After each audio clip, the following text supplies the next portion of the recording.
Bienvenidos. Bueno, este tema no necesita mucha introducción porque todos sabemos que el domingo 28 de julio, el día de la elección presidencial en Venezuela, el presidente Maduro se autoadjudicó el triunfo, ¿cierto? En la noche del domingo, la madrugada del lunes, ya el Consejo Nacional Electoral, ¿cierto? Dio como ganador a Maduro con más del 51-52% de los votos, y consideró el Consejo Nacional Electoral que el Mundo González había conseguido un poco más del 44%. Sin embargo, hay que recordar que el viernes recién pasado, el Consejo Nacional Electoral da a conocer finalmente los números, según ellos ya confirmados, que darían un 52% a Maduro y un 43% a González. Y sabemos que la oposición le habría dado, o considera que el Mundo González consiguió un 67%. ¿Mm? Esos son los números, y a medida que pasan los días, más países están más convencidos de que ahí hubo un fraude. Hay países que sabemos que son más duros en esto, otros no tanto. Quizás es interesante recordar que el presidente de nuestro país, Gabriel Boric, fue uno de los primeros que sospechó de estos resultados y señaló que era necesario ver las actas para poder reconocer el triunfo de Maduro. Pero antes de meternos de lleno en la actualidad, como siempre vamos a ver algunos datos. Ahí los tenemos, a Maduro y Edmundo González, ¿cierto? Los principales contendores en la elección del 28 de julio. Y agregué esta diapositiva, que es lo último también, además de lo que comentaba anteriormente, pero aparte del tema del fiscal nacional que estaría acusando a María Corina Machado, pero otra de las noticias importantes en las últimas horas, que esto lo publicó la Deutsche Welle, y ha señalado que la oposición, liderada por María Corina Machado y Edmundo González, estarían pidiéndole a los militares ponerse del lado del pueblo. Esto la verdad que es muy relevante si consideramos, y aquí hay consenso total entre los diferentes analistas, es que no hay ninguna posibilidad de que Maduro caiga si es que no una parte del ejército se pone del lado de la oposición. Alguien estará siendo positivo, optimista y creyendo que gracias a la presión internacional liderada por Estados Unidos, muchos países de América Latina, hay alguna posibilidad de que Maduro deje el poder y se abra una transición. La verdad que eso es imposible si no hay un cambio desde dentro, y ese cambio tendría que ir acompañado necesariamente de un apoyo de un porcentaje al menos de los militares apoyando a la oposición liderada por Machado. Pero bueno, eso lo iremos viendo de a poquito. Y aquí recordar algunos datos de este país. No hay que olvidar que el nombre oficial es República Bolivariana de Venezuela, nombre con el cual fue bautizado este país tras la Constitución aprobada durante el gobierno de Hugo Chávez. No hay que olvidar que Hugo Chávez es elegido en 1998, asume el año 99, él llama a una asamblea constituyente y de ahí emerge una nueva constitución, la de 1999. Y en ese contexto entonces se le llama a Venezuela República Bolivariana de Venezuela. Es un país muy grande, como pueden ver. Estamos hablando de uno de los países más grandes de Latinoamérica, con más de 900 kilómetros cuadrados y con una población de 21 millones de habitantes. Aquí probablemente surja la primera pregunta: ¿quiénes son esos 21 millones de habitantes? Todos los que estaban, todos los que están, ¿qué pasa con los emigrantes? Les puedo decir que Venezuela el año 2015 llegó a tener 31 millones de habitantes y de ahí comienza el descenso. De todas maneras, se habla de alrededor de 7.7 millones de personas fuera de Venezuela, y aquí podemos observar los países a donde se han ido los venezolanos. Vemos que lidera Colombia, con más de 2,5 millones de refugiados. La verdad que se habla de unos 2.800.000 venezolanos en Colombia. En Perú habría 1,5 millones, luego tenemos Estados Unidos, Brasil, Ecuador, Chile, y por si alguien no lo tiene tan claro, en Chile habría entre 700.000 y 800.000 refugiados o más bien venezolanos en nuestro territorio. Esto es muy relevante porque de alguna manera explica también esta posición más, entre comillas, moderada de parte de países que están hoy día gobernados por la izquierda, como es el caso de Brasil, ¿cierto? El caso de Colombia. Son países que históricamente estaban muy alineados con el chavismo, luego con el madurismo, y hoy día los vemos en una posición diferente, intentando de alguna manera poner las partes a negociar, y no han reconocido el triunfo de Maduro. Me refiero, por ejemplo, a Petro de Colombia, a Lula de Brasil, ¿cierto? Incluso a Andrés Manuel López Obrador de México, que claro, no está en una situación tan compleja como los primeros países que vemos aquí, pero estamos viendo una actitud que a mí me parece obedece en gran medida al posible aumento de emigrantes de Venezuela si es que no se produce un cambio político, ¿cierto? O sea, se sabe que muchos venezolanos no se habían ido porque estaban esperando con mucha esperanza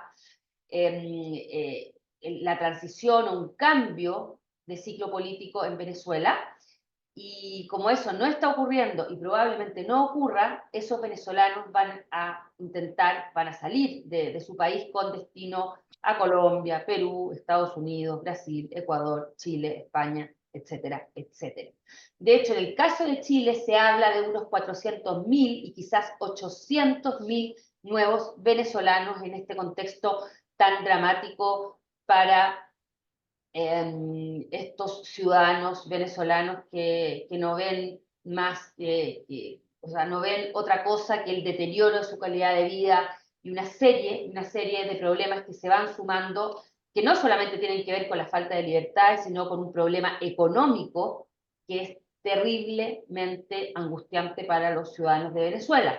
Y aquí tenemos entonces el número total aproximado de personas refugiadas y migrantes venezolanas en el mundo, como les comentaba, que se acercaría a unos 8 millones de personas, y el número aproximado de personas que se han quedado en América Latina y el Caribe, que serían más de 6,5 millones de personas. Entonces estamos hablando de un porcentaje gigantesco de personas que están viviendo fuera de Venezuela. Estamos hablando alrededor de un 25% de la población que estaría, digamos, saliendo, que habría salido de este país. Entonces es una situación realmente crítica y, como les comentaba, probablemente esto no vaya a mejorar. La forma de gobierno es una república federal presidencialista. Es un país que se divide en estados y también, bueno, el caso de Caracas lo tenemos aquí en el norte, que es un distrito federal, y aquí es interesante tener presente que cada estado no tiene un parlamento, pero sí un consejo legislativo, que obviamente tiene la capacidad de aprobar ciertas normas, ciertas leyes, siempre en la línea o en línea con la Constitución del año 99. La mayoría de la población es cristiana, como pueden ver, casi la mitad de la población es católica, en un 48%, y eso explica también, creo, desde mi punto de vista, todo ese discurso también tan mesiánico, y cuando vemos a un Maduro que incluye elementos religiosos, saca la Biblia, reza el Padre Nuestro entre medio de un discurso vociferante, incendiario, y bueno, Chávez iba más o menos en la misma línea. Y de este 31% que es protestante, la gran mayoría son evangélicos. Y hay otros que son el 20,4%, donde hay muchos también agnósticos ateos. La edad media es una población joven, de 31 años. Recuerden que la semana pasada hablábamos de Francia, que tiene una edad media superior a los 40, con una tasa de fertilidad de 2,18 hijos por mujer. O sea, es un país que logra mantener, ¿cierto?, su población, e incluso podría crecer un poquito porque sabemos que con 2,1 se mantiene la cantidad de personas en un país. Es la economía número 64. La verdad que es algo insólito considerando que estamos frente al país con las mayores reservas de petróleo del planeta. Y vemos que realmente la gestión ha sido nefasta. Claro, aquí podemos ver cómo el Producto Interior Bruto creció de una manera impresionante durante el gobierno de Hugo Chávez. Sin embargo, no hay que olvidar que esto se debe principalmente al precio del petróleo. A Chávez le tocó el boom de los commodities. Cuando él asumió, el barril no llegaba a los $10 y después él tuvo un promedio más o menos entre el 2010, 2013, de más de $100 el barril. Y sabemos que luego los precios comienzan a descender y eso le toca especialmente a Maduro. Con esto no estoy justificando la situación interna de Venezuela para nada, pero a Maduro le toca bailar con la fea, podríamos decir, desde el punto de vista de los ingresos petroleros. Eso es sumamente importante para entender el por qué también la situación se va deteriorando de esta manera tan dramática durante el gobierno de Maduro, porque los precios, como les decía, tienden a disminuir muchísimo. Alguien se estará preguntando, ¿y qué pasó aquí? ¿Por qué a partir del 2020 vemos una mejoría en Venezuela? Yo creo que todos hemos escuchado un poco acerca de quizás que Venezuela está un poquito mejor, que no hay, no está el desabastecimiento que se veía hace algunos años, y esto se debe a algunos elementos. Lo más relevante y lo primero es que el precio del petróleo ha mejorado. También la producción petrolera venezolana también ha tendido a aumentar en el último tiempo, porque también hay mayores incentivos, ¿cierto?, considerando la mejora del precio. Hoy se habla de unos 750.000 barriles diarios, pero no hay que olvidar que antes, o sea, o cuando llegó Chávez al poder, este país producía en torno a los 3.5 millones de barriles diarios. Imagínense, o sea, es una locura cómo ha disminuido la producción, siendo que este país nada en el oro negro. Bueno, es en la era chavista madurista, eso también es interesante tener presente cuando se descubre que la franja del Orinoco en Venezuela eleva a este país como el país más con mayores reservas petroleras del planeta. Bueno, les decía entonces, ¿por qué ha mejorado un poquito la situación? Mejora el precio del petróleo, aumenta la producción del petróleo, vemos también ciertos acuerdos con Irán que le permiten conseguir insumos a cambio de otras cosas a Venezuela. Chevron, a la norteamericana Chevron se le permite también, digamos, recomenzar o retomar más bien algunas plantas para poder producir más. Y lo otro muy importante es que se ha dolarizado la economía. Recuerden que hasta hace algún tiempo el dólar era como lo que ocurría en Argentina, estaba prácticamente prohibido, todo era en bolívares, pero la terrible inflación que azotó a Venezuela llevó a que finalmente el gobierno tomara la decisión de permitir la circulación del dólar, y con eso también se ha controlado muchísimo la inflación, que hoy día está más parecida a Argentina de lo que estaba hace algunos años, que recuerden que Venezuela llegó a ser el país con la mayor inflación del mundo, como si hubiese sido un país en guerra. Entonces las cosas afortunadamente mejoran desde el punto de vista de la economía, pero también muchos señalan que son, o sea, quizás toda la población tiene un poquito más de tranquilidad, aunque ni siquiera hay que nombrarlo de esa manera, pero sí hay personas que pueden emprender. Sin embargo, quizás aquí lo más relevante es que la brecha entre ricos y pobres sigue aumentando. Hoy día hay más multimillonarios en Venezuela que son cercanos al régimen. En cambio, la gente común y corriente sigue estando en realidad muy complicada. Estamos hablando de un PIB per cápita de 8.400 dólares según el Banco Mundial. Recuerden que Chile está en torno a los 26.000, 27.000.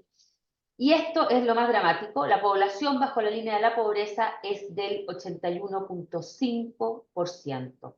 Y dentro de ese 81.5%, más de la mitad de esa gente que vive en la pobreza vive en extrema pobreza. O sea, no alcanza, o apenas sobrevive. Entonces, estamos hablando de una situación muy crítica, que se contrasta de una manera brutal con las riquezas que tiene este país. Este país no solamente además tiene tierras fértiles, sino, y tiene petróleo, obviamente, sino que además tiene otros minerales, como el oro. Miren, por favor, todo el sector del este del país. Muchísimo oro, muchísimo oro. También hay hierro, hay carbón, hay coltán. Recuerden el coltán, quizás a alguien le suena, ¿cierto? Este mineral que está de manera, digamos, muy extendida e intensa en la República Democrática del Congo. Hemos hablado en alguna oportunidad de esto porque el coltán es muy, muy importante para las baterías de los dispositivos, sobre todo más pequeños. El coltán es estratégico, es muy importante y Venezuela lo posee. Bueno, estamos hablando también de un país, creo que no hay que olvidar que históricamente, ¿cierto? Desde que descubrió el petróleo, se quedó en los laureles, no diversificó su economía, hubo una muy mala gestión, no solamente con Chávez y Maduro, sino que históricamente fue así, y eso hizo que no se desarrollaran otras actividades económicas en el país.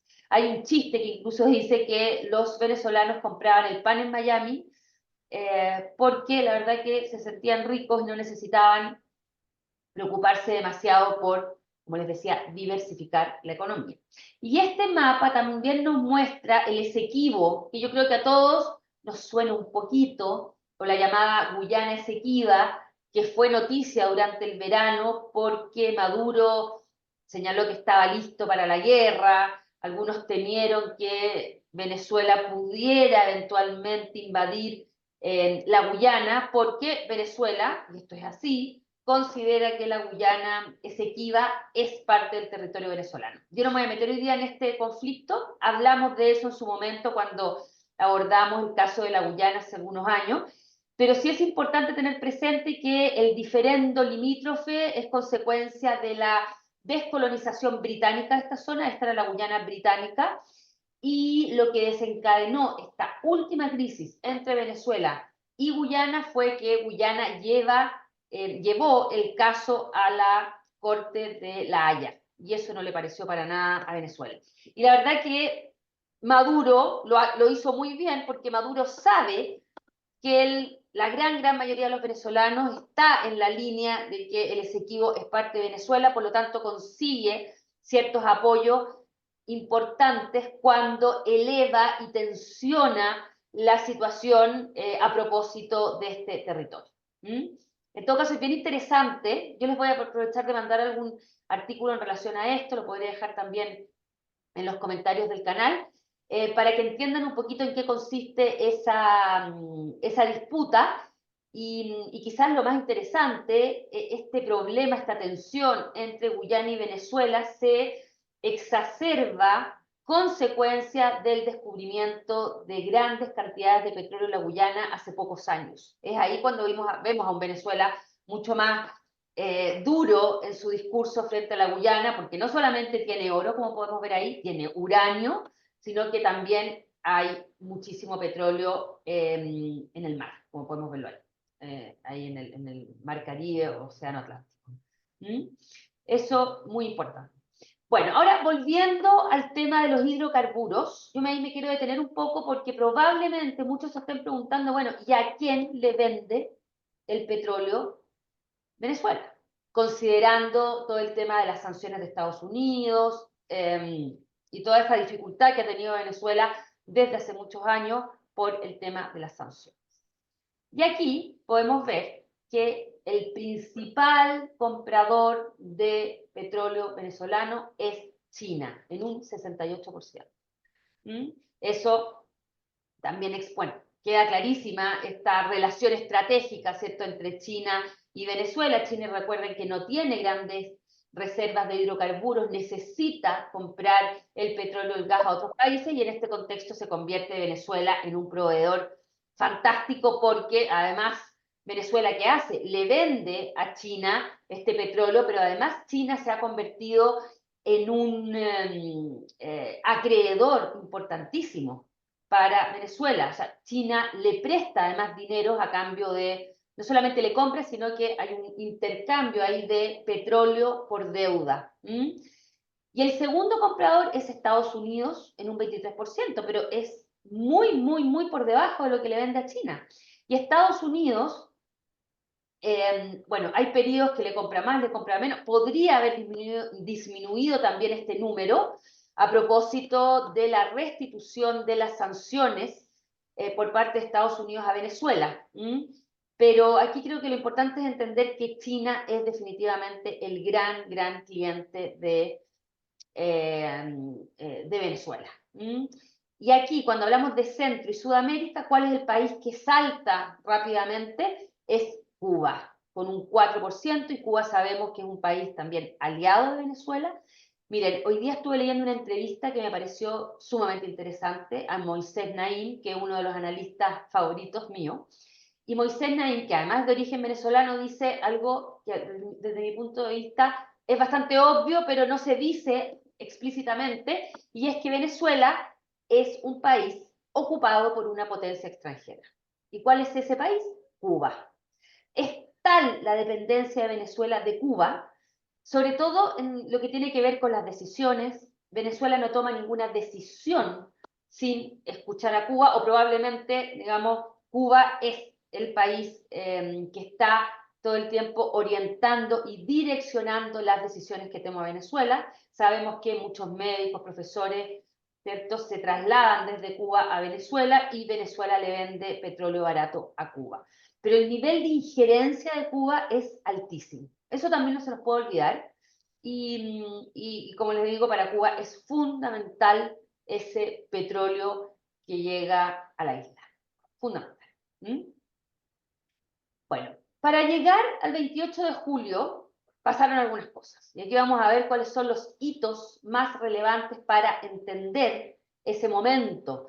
Porque Maduro probablemente no tenía demasiadas intenciones de llevar a cabo esas elecciones. Quizás en algún momento las quería implementar, porque vamos a ver que de alguna manera a él le convenía de todas maneras celebrar esas elecciones. Sin embargo, hubo bastante presión internacional, y además de la presión de la oposición, para que estas elecciones se celebraran recientemente. Algo que se nos olvida probablemente es que todo partió con reuniones secretas en Qatar, entre funcionarios de Estados Unidos y de Venezuela. ¿Por qué? Porque la idea era, en el fondo, Estados Unidos lo que quería era realmente que el régimen de Maduro se comprometiera a entrar en diálogo con la oposición para que esas elecciones se llevaran a cabo.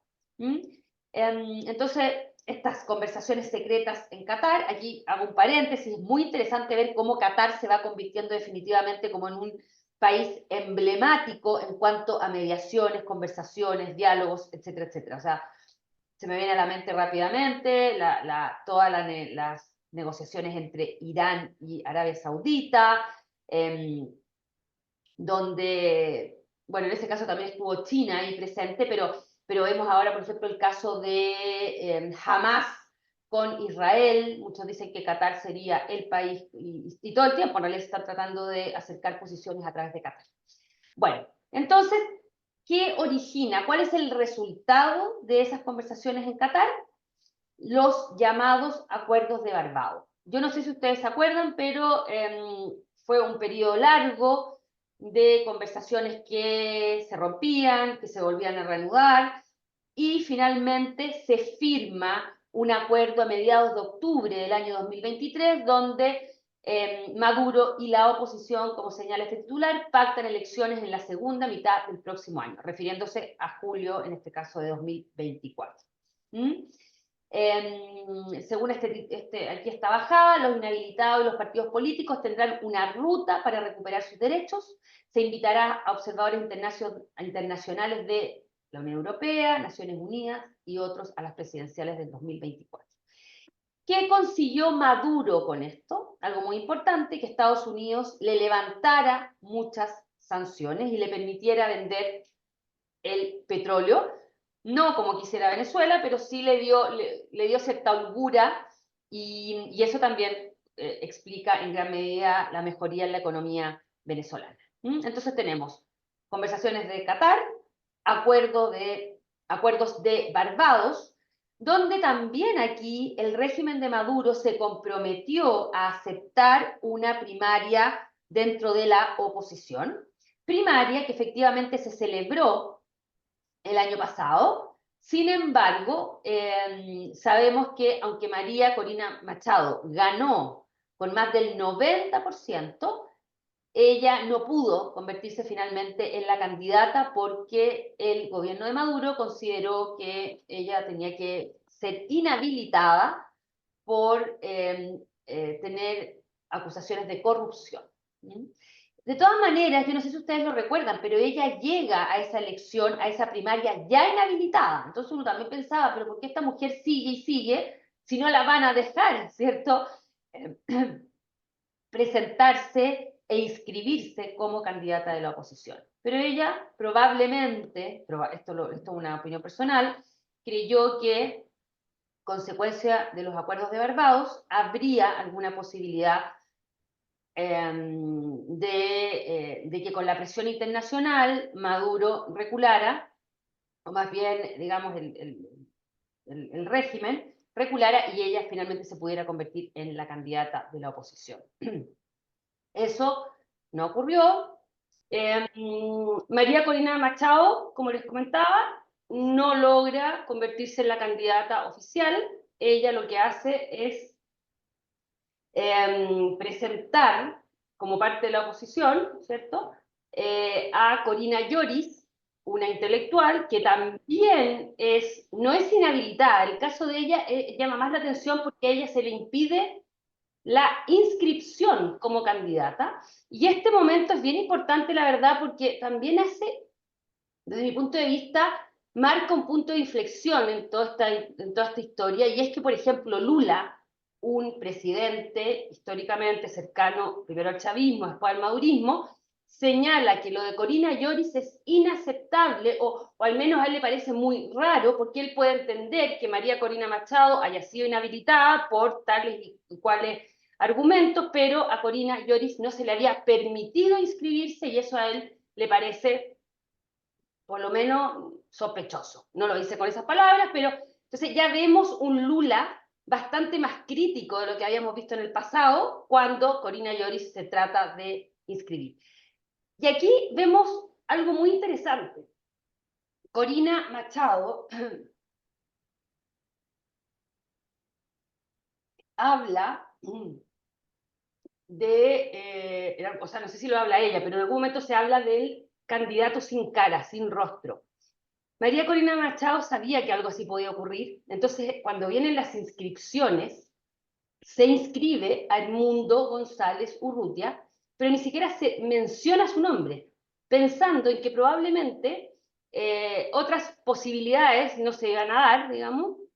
Entonces ella se pone un poquito el parche en la herida y establece a Edmundo González Urrutia como su propio, refiriéndome a la oposición, como el candidato de la oposición. Entonces vemos a una candidata que es muy hábil y que prepara muy bien. Ella sabe lo que va a ocurrir, todos los obstáculos que va a poner el régimen, y para eso ella se adelanta. Así que también eso es súper interesante.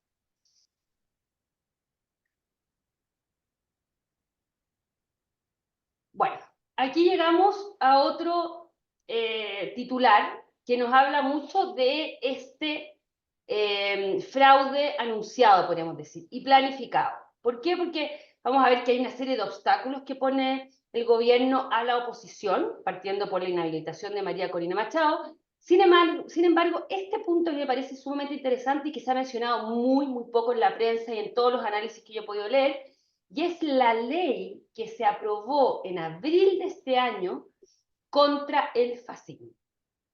O sea, es una ley, en el fondo, que le permite al gobierno ir a la casa de toda la oposición. O sea, en el fondo ellos ahora tienen un instrumento, una herramienta para poder, por ejemplo, arrestar a María Corina Machado, llevarla a la cárcel porque es fascista. Y no sé si se han dado cuenta, pero el discurso de Maduro no es nada de creativo, ya habla todo el tiempo del fascismo, del ciberfascismo, de los superfascistas, etcétera, etcétera, y no sale de ahí. Toda la oposición es fascista, imperialista y vuelve al fascismo, etcétera, etcétera. Entonces, aquí vemos también cómo el gobierno de Maduro, porque no hay, yo cuando hablo del régimen, ¿por qué también hablo del régimen? Porque aquí estamos hablando que no hay división de poderes, ¿cierto? El poder ejecutivo tiene cooptado el poder legislativo y el poder judicial, por lo tanto, todo lo que decida Maduro o su gobierno va a contar con, digamos, el apoyo, ni siquiera es apoyo, como digo, como la cooptación de los otros poderes. Bueno, y en ese sentido, vemos a un gobierno que tiene una herramienta muy práctica, podríamos decir, y eficiente para poder perseguir a los opositores. O sea, ahora ni siquiera tiene que hablar de o encontrar algún argumento, sino que tiene una ley que se lo permite y lo habilita para perseguir a la oposición. Entonces, este dato, insisto, es algo que se ha mencionado poco y me parece a mí de suma relevancia. Ahora, tenemos que entender un poquito cómo funciona el sistema electoral venezolano. Los venezolanos se sienten muy orgullosos de que tienen probablemente el sistema mejor del mundo, el más blindado del mundo, y la verdad, si es que no fuera por la manipulación de los resultados por parte del gobierno, yo estoy bastante de acuerdo de que es un buen sistema. ¿Por qué digo esto? Es un sistema electrónico que funciona de la siguiente manera: la persona llega y con su huella digital se inscribe, podríamos decir, se registra más bien con esta máquina, vota según, ahí vemos incluso la papeleta, digamos, de los candidatos, y ese voto queda registrado en la máquina, pero además sale un papelito que es el voto físico que el votante introduce en la urna. Entonces, en el fondo, aquí tenemos dos comprobantes del voto. Por un lado, la máquina, que después va a emitir unas actas que se van imprimiendo, y por otro lado, el voto físico en la urna. Entonces, claro, lo que puede hacer Venezuela, y además si fuera un sistema transparente, libre, etcétera, uno puede comparar lo que sale, lo que está en la urna física, como lo que pasa aquí en Chile, y lo que emite esa máquina. Desde ese punto de vista, la verdad que suena muy bien, porque la máquina que permite finalmente que haya un recuento más rápido de votos, porque esos votos van llegando, ¿cierto?, al Consejo Nacional Electoral, ¿cierto? Y entonces después se supone que van llegando estas informaciones desde las máquinas, se puede hacer la comparación con las urnas. Sin embargo, sabemos que cuando ya más o menos se estaba conociendo el 40% de esas papeletas, de esos votos, hubo un corte en la comunicación entre, ¿cierto?, estas máquinas y el Consejo Nacional Electoral. Maduro hasta el día de hoy dice que fue un hackeo por parte de la oposición. Incluso se llegó a hablar, no sé si se acuerdan, insólito, que este hackeo se había realizado desde Macedonia del Norte, imagínense, y el gobierno de Macedonia del Norte dijo: ¿qué está pasando aquí? O sea, ¿qué tengo que ver yo y qué interés puedo tener en lo que ocurra en Venezuela? Una cosa insólita.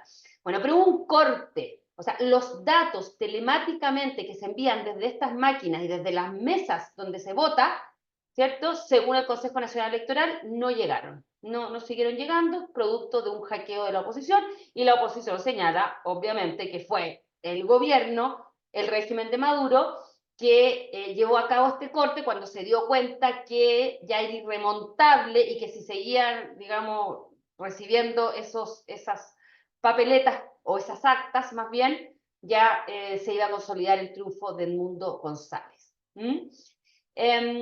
Ahora, otra cosa también interesante, de lo cual se ha hablado mucho, es que en todas estas mesas había testigos, igual como aquí hay apoderados. Y estos testigos tienen el derecho a también llevarse copias de esas actas. Y esto también es muy importante, y por eso sabemos que en un comienzo, y se puede confirmar rápidamente, que la oposición hablara del 40% de las actas reales, porque hasta ese momento los testigos se iban quedando con esas copias. El problema viene después, y uno se hace la pregunta: ¿y por qué hoy día María Corina Machado dice que la oposición tiene el 80% de las actas?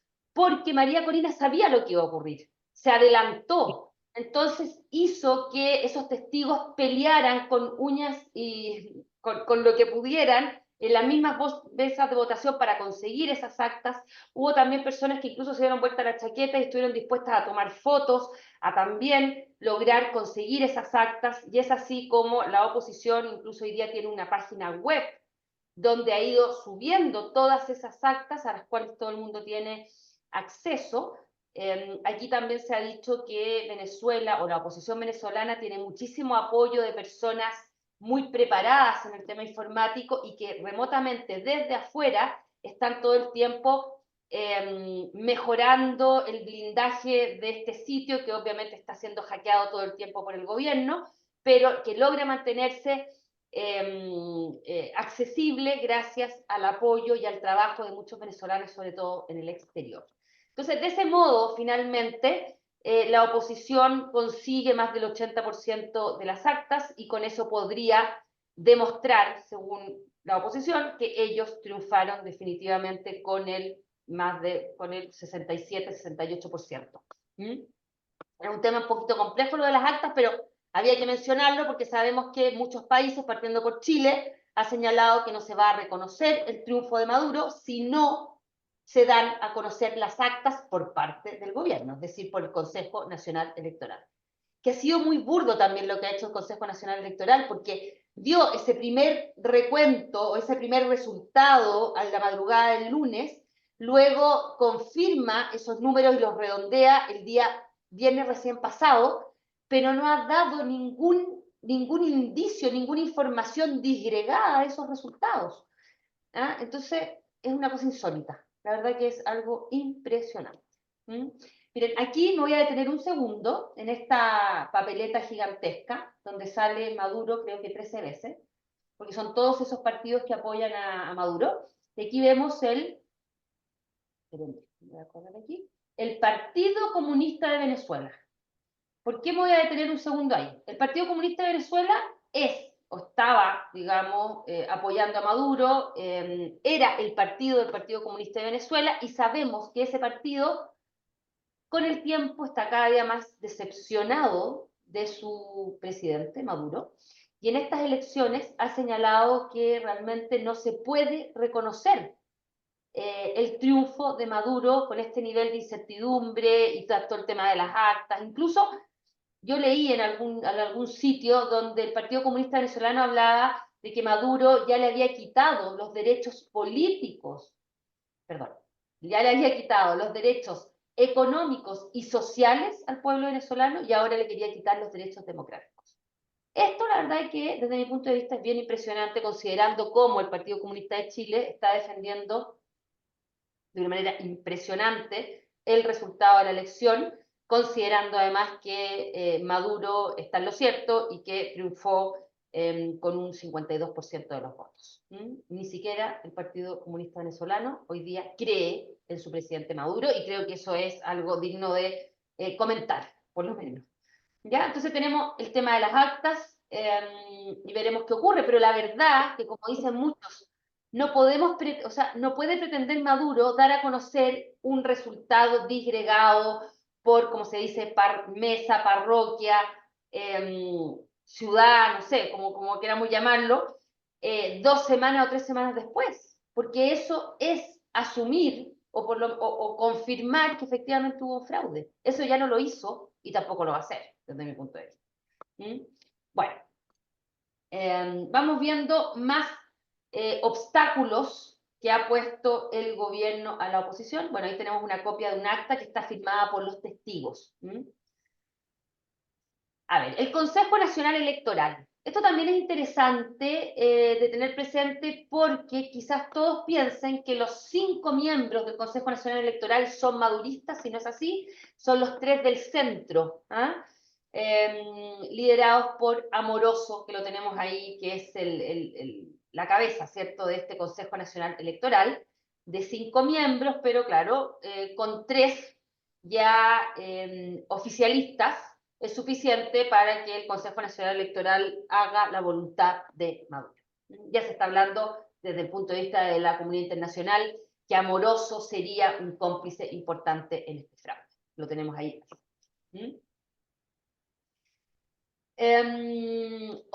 Bueno, veíamos que en los acuerdos de Barbados, ¿cierto?, el gobierno de Maduro se comprometió a aceptar observadores de la Unión Europea, Naciones Unidas y muchos otros países. Sabemos que finalmente la Unión Europea no pudo entrar. veedores internacionales de otros países tampoco pudieron hacerlo, como es el caso de Chile, ¿cierto? Sabemos que Felipe Kast, por ejemplo, no pudo entrar en Venezuela, Patricio Fernández, que además es una persona de izquierda, tampoco consiguió entrar en Venezuela y así suma y sigue. Y el Centro Carter, que sí fue invitado y pudo estar en las elecciones y que históricamente había apoyado los resultados del chavismo y el madurismo, esta vez dijo que no puede ser considerada democrática la elección. Imagínense cómo está enojado Maduro. Por lo tanto, vemos una situación tremendamente compleja para Maduro, digo tremendamente compleja desde el punto de vista de la vergüenza, porque sabemos que a Maduro finalmente no le importa nada y va a hacer todo lo que esté en sus manos para mantenerse en el poder. Moisés Naim, en esa entrevista que yo les comentaba, él dice eso, o sea, Maduro va a hacer todo lo que esté en sus manos para mantenerse en el poder. No tiene ninguna vocación democrática.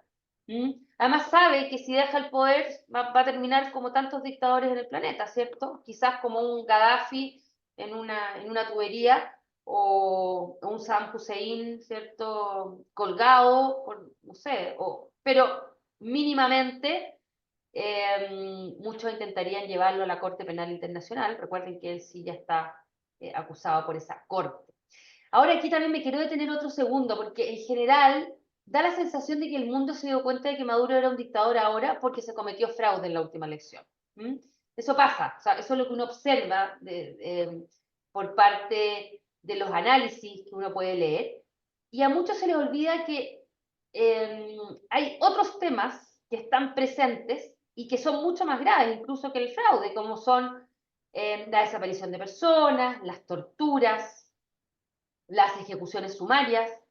Estamos hablando digamos, de un nivel de violación a los derechos humanos tremenda y parece que se olvidara, que al final es incluso más grave que este fraude electoral que se acaba de cometer el 28 de julio recién pasado. Bueno, el otro obstáculo importantísimo es lo que ocurrió con los votantes en el exterior. No hay que olvidar que eran casi 5 millones de venezolanos los llamados a votar en esta elección, y solo un 1% de esos llamados a votar que se podrían haber inscrito lo pudieron hacer y pudieron votar.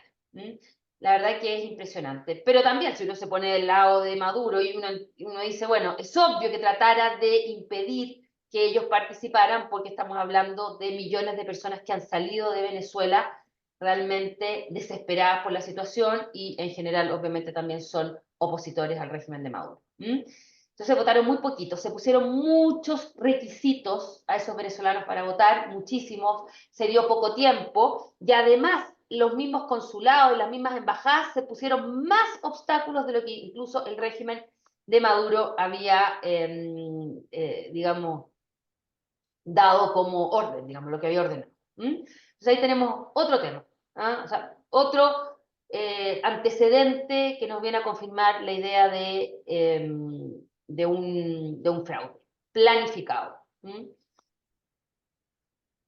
Bueno, ¿qué ha pasado con la comunidad internacional? Aquí tenemos qué dijeron los países del mundo sobre el fraude de Maduro. Tenemos los que apoyaron al fraude, que son los mismos de siempre, que en general son gobiernos autoritarios que necesitan apoyarse entre ellos. Rusia, China, Irán, Siria, y aquí en América Latina, Bolivia, Cuba, Honduras y Nicaragua.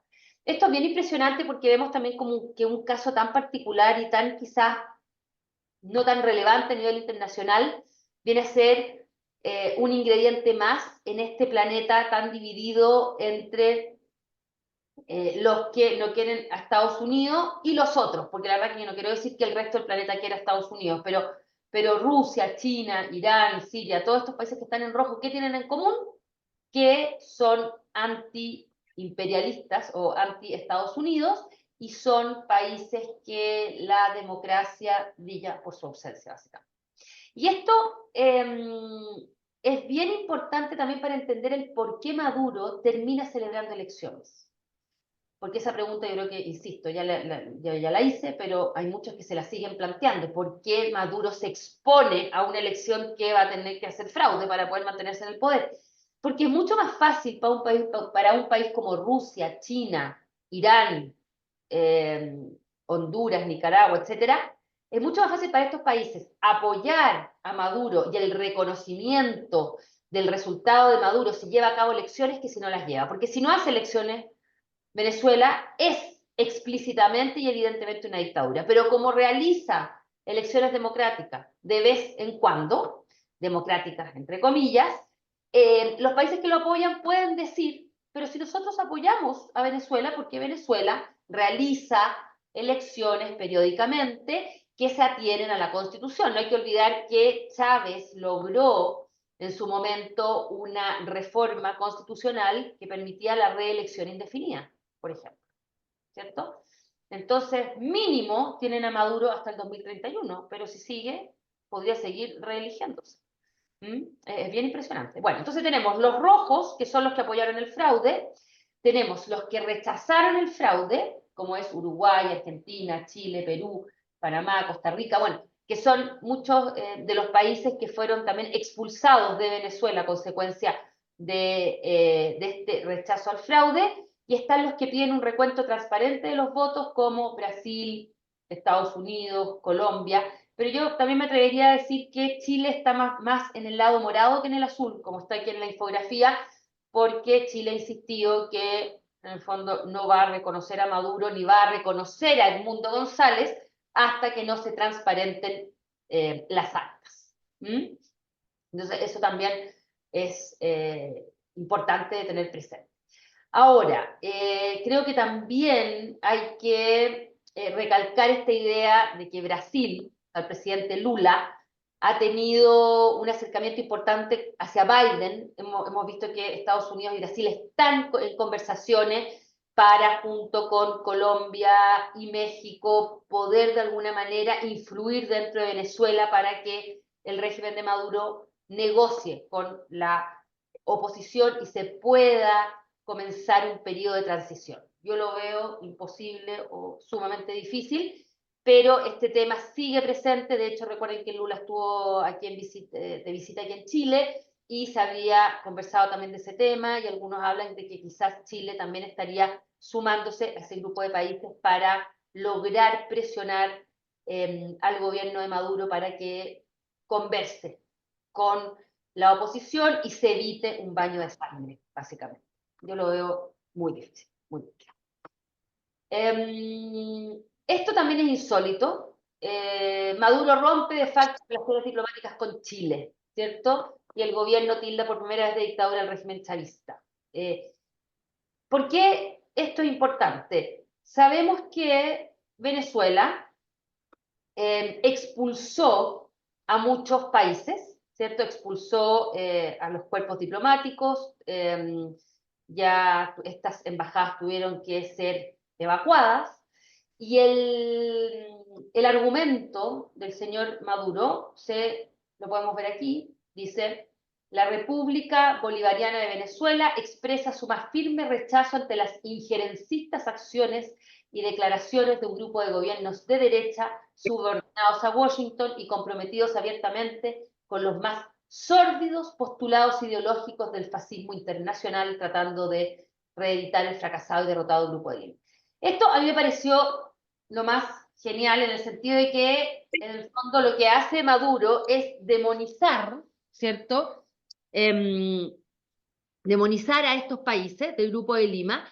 Sin embargo, no critica al demonio, que sería Estados Unidos, ¿cierto? Porque para Maduro, con esta declaración, está diciendo, ¿cierto?, que ya Estados Unidos es lo peor de lo peor, pero con Estados Unidos obviamente no corta relaciones ni expulsa a nadie, porque es su segundo cliente más importante de petróleo. Y no hay que olvidar otra cosa, quizás más relevante que eso: Estados Unidos retiene muchos recursos de Venezuela. Recuerden que en Venezuela está basada Citgo, que es una empresa venezolana que refina mucho el petróleo de Venezuela en Estados Unidos y lo vende en Estados Unidos, y esa es la manera que tiene el país norteamericano de quedarse con alguno de esos recursos, porque, como digo, esta empresa está en territorio norteamericano. Entonces, claro, Venezuela no le interesa o no puede cortar relaciones con Estados Unidos. Sería realmente dispararse en los pies. Entonces, el gobierno de la República Bolivariana de Venezuela, ante este nefasto precedente que atenta contra nuestra soberanía nacional, decide retirar todo el personal diplomático en Argentina, Chile, Costa Rica, Perú, Panamá, República Dominicana y Uruguay, al tiempo de exigir a estos gobiernos el retiro de manera inmediata de sus representantes en territorio venezolano. Esto, la verdad que, o sea, las peores consecuencias para quienes son, para los venezolanos que viven en estos países, que se quedaron no solamente sin embajada, sino también sin consulado. O sea, realmente estos venezolanos en estos países van a estar, y están ya muy, muy, muy complicados. Aquí también quizás es interesante recordar, no sé si lo habrán leído, que a mí me pareció también bien interesante, es que, bueno, en el caso de la embajada de Argentina en Venezuela, tenía varios refugiados, asesores directos de María Corina Machado, que la embajada argentina los estaba protegiendo. Y en ese contexto, ¿qué hizo Argentina? Le pidió a Brasil que custodiara su edificio y su embajada. Entonces Brasil puso su bandera en la embajada de Argentina en Venezuela y de ese modo cuida, ¿cierto?, los bienes de Argentina, pero sobre todo puede seguir haciéndose cargo de estos refugiados que estaban en la embajada argentina y que hoy día, desde el punto de vista oficial, es embajada brasileña. Me pareció que también era súper interesante y a mí esto me lo contó una argentina y luego obviamente lo pude confirmar en la prensa. ¿Mm? Bueno, entonces, y volviendo al tema de las relaciones diplomáticas, entonces, obviamente, si a nosotros nos expulsaron, ¿cierto?, de Venezuela, y los venezolanos se fueron de Chile, uno dice, obvio que estamos con las relaciones diplomáticas cortadas. Pero como dice este titular, Madero rompe de facto. ¿Y por qué de facto? Porque Chile, liderado por nuestro presidente Boric, ha insistido en que no va a cortar relaciones porque es importante que existan los canales abiertos por todo el tema migratorio, etc. Yo no sé si ya tienes un poquito tiene sentido, considerando que Maduro ya no quiere nada con nosotros, y eso sin contar el otro tema, que ha sido también una cosa increíble, estas acusaciones por parte de Maduro que en Chile y en Perú se están entrenando grupos guerrilleros para ir a desestabilizar Venezuela. ¿Ah? No sé, es una cosa pero ya impresionante, surrealista y ultra creativa del presidente Maduro. ¿Mm? Y como les comentaba, Lula da Silva ha sido, por lo menos, ha llamado la atención, digamos, cómo se ha ido aproximando a la crisis venezolana y pidiendo transparencia. Sin embargo, su discurso suena bastante ingenuo desde mi punto de vista, pero por otro lado uno dice, bueno, es lo que hay que decir y es quizás lo políticamente correcto. Lula dijo en su momento, es normal que haya controversia. ¿Cómo se resuelve esta pelea? Presentando las actas. Si contienen dudas entre la oposición y la situación, la oposición presenta un recurso de apelación y espera el proceso a los tribunales. Ya habrá una decisión que tendremos que acatar. Estoy convencido de que es un proceso normal, tranquilo. Cuando se presenten las actas y se confirme que son verdaderas, todos tendremos la obligación de reconocer el resultado electoral de Venezuela. Bueno, quizás no es malo decir eso, aunque él, yo creo que en su fuero interno, a esta altura está clarísimo que Maduro cometió un fraude. Ahora, lo que puede complicarlo internamente a Lula es que el Partido de los Trabajadores, su partido, sí ya reconoció el triunfo de Maduro. ¿Mm? Pero Lula, recuerden que no está en la posición fuerte de los primeros gobiernos a comienzos del siglo XXI. Hoy día es un presidente muchísimo más débil, no tiene la mayoría dentro del Parlamento, él sabe que una porción importante de la población brasileña no es adicta a Chávez o era a Chávez y ahora Maduro. Entonces, claro, está más obligado a tener un discurso más balanceado y moderado en este caso. ¿Mm? Pero es muy interesante, yo creo que hay que seguir con atención este acercamiento entre Lula y Biden.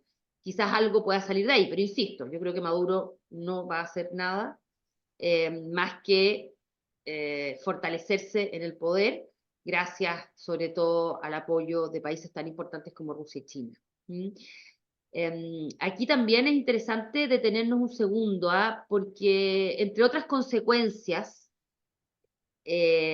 para el mundo y para América Latina, tenemos definitivamente el aumento de la influencia de estos países en nuestro continente, porque a la medida que Venezuela o el gobierno de Maduro se mantiene de forma fuerte en el poder, estos países como China, Irán, Rusia, incluso Cuba, ¿cierto? También aumentan de alguna manera su influencia en nuestro continente y también aumenta la tensión con Estados Unidos, eso definitivamente, porque este patio trasero de Estados Unidos no comienza, pero se va fortaleciendo esta presencia de esos países que son importantes a nivel global. Otra consecuencia que uno podría también mencionar a propósito de todo lo que está ocurriendo, que aumente la inseguridad regional y global, porque aquí no hay que olvidar, creo que es fundamental, y esto no es fake news, teoría conspirativa ni nada, el hecho de que Venezuela se ha convertido en un narcoestado. Esto creo que es muy, muy importante que lo tengan presente. ¿Ah? Eso ya, bueno, lo planteó la semana pasada Roberto Saviano, el autor de un libro, un bestseller que es La Gomorra, Camorra en español, y él fue muy enfático en estas declaraciones del jueves pasado y señaló que Venezuela se ha convertido en el centro de acopio y distribución más importante de cocaína en el mundo, que es fundamental y que esa droga, todo lo que este narcotráfico está en manos de los militares, y eso explicaría también que esos militares estén mejor pagados, en mejores condiciones, sobre todo los altos mandos. Por eso también pensar en que Maduro salga de ahí, digamos, y que entregue el poder es muy difícil. Esto yo lo relaciono mucho, lo comparo con lo que ocurrió con las guerrillas colombianas, por ejemplo. Y decía, pero ¿cómo? Son décadas, décadas, y nadie puede hacer algo en contra de estos grupos guerrilleros, ni siquiera quizás Estados Unidos con el Plan Colombia, la DEA, por decir algo. Bueno, la verdad que mientras estos grupos guerrilleros colombianos estaban íntimamente relacionados y en alianza con los grupos de narcotraficantes, la verdad que era imposible que hubiese algún incentivo para que esos guerrilleros dejaran las armas. Lo mismo ocurre con Maduro. La situación económica es tremenda, es verdad que ha mejorado un poco, pero es deplorable si la comparamos con otros países, sobre todo considerando, y vuelvo a lo mismo, que es el país más rico en petróleo del planeta. Pero necesita liquidez, necesita recursos para aceitar el engranaje del Estado y sobre todo para mantener contentos a los militares. Y para eso tiene el narcotráfico, y ese narcotráfico está íntimamente relacionado con el ejército. Yo les voy a mandar, y también lo voy a dejar ahí en los comentarios, un artículo sobre estas declaraciones de Saviano, y otro también que entra en el detalle de la relación del régimen de Maduro con el mundo del narcotráfico, que creo que también es fundamental, fundamental. O sea, hablamos de un narcoestado, que también es una dictadura, porque, por todo lo que hemos comentado, y además viola los derechos humanos. Este gráfico lo encuentro interesante. Es una pregunta, es una encuesta que se le hace a los venezolanos entre el 5 y el 11 de julio, o sea, un poquito antes de las elecciones, preguntándoles cuáles son sus expectativas ante los comicios presidenciales que se celebraron el 28 de julio. Gana la oposición y se da una transición, el 35,4%. Maduro gana y permanece en el poder, 26,7%. La oposición gana, pero Maduro permanece en el poder, un 20,8%. O sea, la mayoría de los que participaron en esta encuesta, ¿cierto? Más del 46-47% de los encuestados considera que Maduro iba a permanecer en el poder igual. O sea, por mucho que muchos probablemente estaban pensando en votar por la oposición, finalmente había algo que le estaba diciendo que Maduro se iba a mantener sí o sí en el poder. Miren, yo estuve leyendo y escuchando el análisis de una periodista argentina que estuvo para la elección en Venezuela, una periodista que yo me atrevería a decir de tendencia más bien de izquierda, definitivamente, pero ella decía que fue impresionante porque ella a lo que se dedicó básicamente fue entrevistar y conversar con la gente. Y muy, muy pocas personas, casi nadie le dijo que iba a votar por Maduro. ¿Mm? Eso es muy impresionante. Y ella, de hecho, por ejemplo, fue al centro de votación más grande de Caracas, que era un bastión del chavismo históricamente, y ahí ella fue preguntándole a la gente cuando salía de votar, y era impresionante, pero la gran, gran mayoría de los que habían votado hoy votaban por Edmundo González. Ella hasta ese momento, la verdad que no sabía exactamente qué iba a pasar, pero era muy interesante escuchar estos reportes porque ella veía claramente que además en la medida que se acercaba a la elección o al día de la elección, la gente también estaba más tranquila, probablemente pensando que se venía una transición y podían ya decir abiertamente y libremente por quién iban a votar. Otra cosa que ella le llamó mucho la atención, además de esto, como les decía, que casi nadie le dijo que había votado por Maduro, es lo que está ocurriendo con la intimidación por parte del régimen hacia el ciudadano común y corriente. Hoy día se está hablando de los colectivos, no sé si habrán leído algo de eso en la prensa, y estos colectivos básicamente son grupos de maduristas que van en moto y amenazan a la gente como que la atropellan o casi la atropellan para asustar. Y ella había sido víctima de eso y ella comentaba que nunca le había tocado vivir algo así, o sea, realmente un susto gigantesco frente a estos llamados colectivos. ¿Mm? Entonces, ella quedó muy impresionada por este cambio, o sea, porque ella había, al parecer, estado presente en varias elecciones y aquí definitivamente la gente estaba votando por la oposición. Incluso en los barrios más chavistas, de la gente más vulnerable, más precaria, digamos, votando por la oposición, porque también hay que comprender el cambio, ¿cierto?, radical entre Chávez y Maduro. Chávez, como lo veíamos, ¿cierto?, a él le tocaron precios altísimos del petróleo, con lo que pudo literalmente comprar voluntades. Gracias a los programas sociales, llegaba a la gente más pobre y eso hacía que obviamente esas personas se sintieran y fueran leales a Chávez, luego al madurismo, pero hoy día ni siquiera la gente más pobre, más vulnerable en Venezuela tiene esas ayudas o son muy pocas y querían un cambio porque aunque quizás no confiaran demasiado en la oposición, en María Corina ni en el Mundo González, cuando ya uno no tiene nada que perder y uno está en la pobreza o en la extrema pobreza, obviamente uno prefiere un cambio porque quizás ese cambio le pueda traer algo positivo a sus propias vidas, ¿cierto?